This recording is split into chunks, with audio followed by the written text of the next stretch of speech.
That's right, Liesl. It is the season to be giving, and when Cipla decided to give Bob a Christmas present this year, they decided to give him a gift that would make a difference in the lives of some of his lesser privileged Boets, especially in the Kuilsriver area. They did this on Saturday, the 10th of December, when they teamed up with the Lucky Lucy Foundation to make it better for those animals there. So let's take a look at how they're giving back to our furry friends.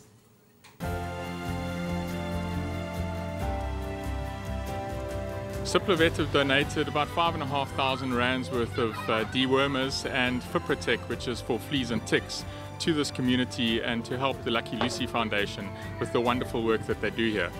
It's really important that people in these kind of communities have access to good veterinary care, and CiplaVet's is passionate about responsible pet ownership, and it goes in hand with our ethos of providing affordable and quality medicines, veterinary medicines.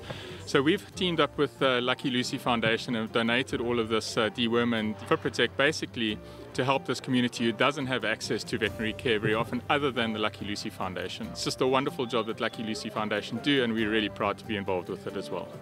It was amazing that we have this opportunity, and a huge thanks to Cipla for this opportunity. But we haven't thanked them enough. You know, how we got to know get into a partnership with Cipla is they received one of our newsletters for a plea for help, because we do not have the resources all the time or the money to come into an area and offer these services. And they had donated us boxes and boxes and boxes of Fiprotec. And I think it's since that occasion that they have gone onto our website, which is luckylucy.org, and they've seen what we're about and what we do and what we're trying to achieve. You know, being in the field, working hard, doing what must be done. And the partnership with Cipla has been one of success, one of moving forward, one of change. And I can't be more appreciative or grateful for the support from their side. I mean, if it wasn't for Cipla, I don't think many dogs would be dewormed and dipped today.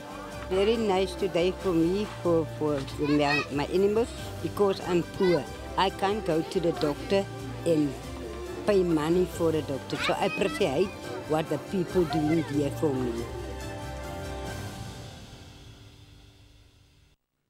I think on behalf of all those animals there, I'd like to say, ruff, ruff, ruff, ruff, which actually means thank you, Cipla. Yes, you didn't know I can speak Dogganese? I do speak Dogganese, yes.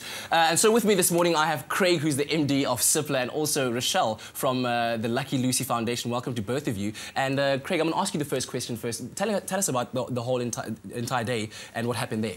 Well, first of all, let me just talk about CiplaVet's. CiplaVet's, we're very passionate about manufacturing affordable and high-quality veterinary medicines, but equally as passionate about responsible pet ownership and in social upliftment. And this was a great opportunity on behalf of Bob to go to an area, Kalkfontein, fairly close to our head office, where 7 of our staff members teamed up with the Lucky Lucy Foundation, and we proceeded to deworm with Triworm, our dewormer, Fiprotec, our flea and tick spray, and vaccinate 130 dogs on that day, and it was extremely rewarding. I'm sure they must be very thankful, those dogs. This is going to be a Christmas like no other for them. It's just quite amazing to see dogs come in, puppies with 200, 300 fleas on them that are completely anemic, and to spray them with the Fiprotec spray, deworm them, and they go back flea-free, tick-free, and you change the quality of life of that particular animal, but equally so you change the outlook on the person, the owner of that animal as well, and uplift them as well, because we know how important animals are to ourselves and our own well-being as well. So it's very rewarding, yeah.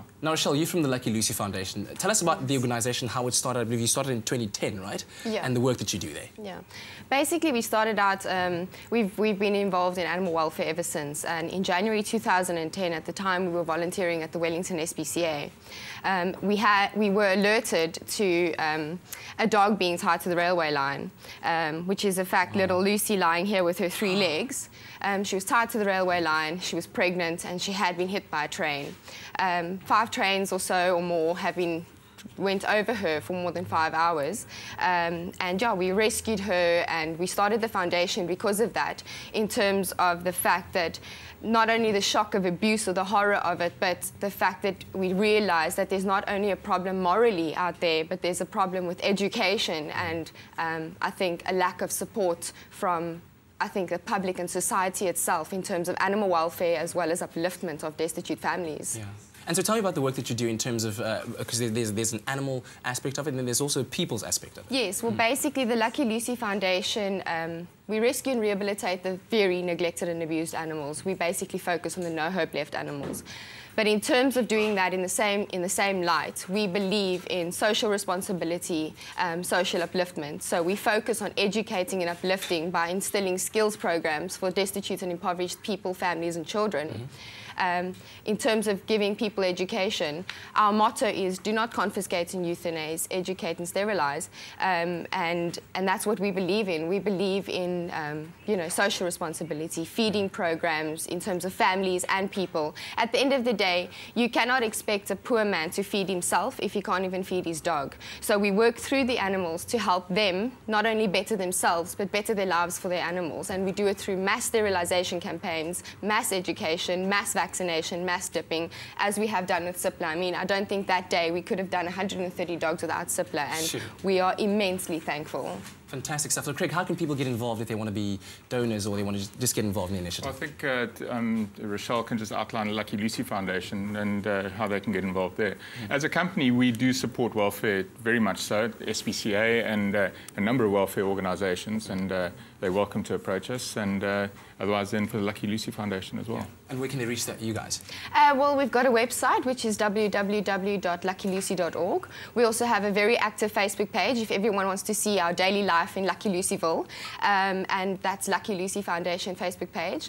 And I think lastly what I could say is, you know, I could probably sit here and say everyone needs donations, as every organisation does, and everyone pleads poverty, but you know what, I think we're rich in what we're doing, and we can only grow more by having more support. We have achieved as much so far, and I think we can achieve much more for our society if we move forward with more support. Thank you very much, really appreciate it, and thank you, Cipla, for making it better. Man, I love the people we work with on the show. They really are focused on keeping the community healthy and just going out there to do their extra bit, especially in this festive season. Stick around with us on eXpresso, lots more to come. Cipla, we'll make it better. Stay with eXpresso and SABC3.